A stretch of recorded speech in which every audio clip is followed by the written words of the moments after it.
la socod wanaagsan waxa aan qaadan doonaa sida la isugu geeyo laba tiro. Tusaale ahaan 425 loo geeyay 372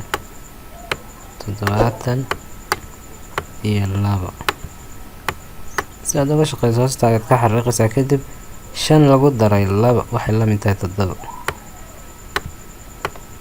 xisaabta marka aad ka shaqeynaysana waxaa laga bilaabaa dhinacan midigta ah.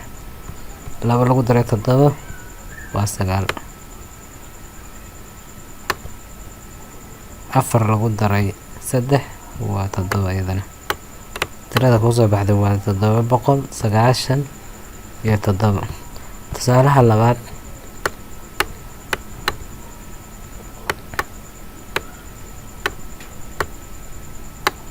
afar boqol konton iyo lix oo lagu daray 589. hoosta ayaan ka xariiqaynaa kadibna labadan ayaan isku daraynaa. 6 lagu daray 9 waa 15. 15 marka ay kuu soo baxdo waxaad samaynaysaa tirada midka midigta sii xiga ayaad qoraysaa. waa sida 15 saan u qorantaa marka lambarkaana qoranaysaa oo dhinaca midigta sii xigo. halkaana si aadan u hilmaamin halkaasoo kale ayaad ku qoranaysaa oo waad sii wadanaysaa.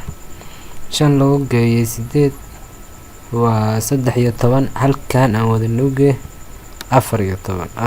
afartii baad qoraysaa sidoo kale hal baa weli wadataa. halkaa u gee halkii 5 u gee waa 10. mar hadday soo dhammaato xisaabta waa la wada qoraa 10kii. marka hore inta marba mid baan wadanaynin laakiin hadda way soo dhamaatay sidaas awgeed waa wada qoraynaa wixii oo dhan. intaas ayaan kusoo gabagabeynayaa intaynu mar kale tusaale noocaan oo kale isugu imaanayno.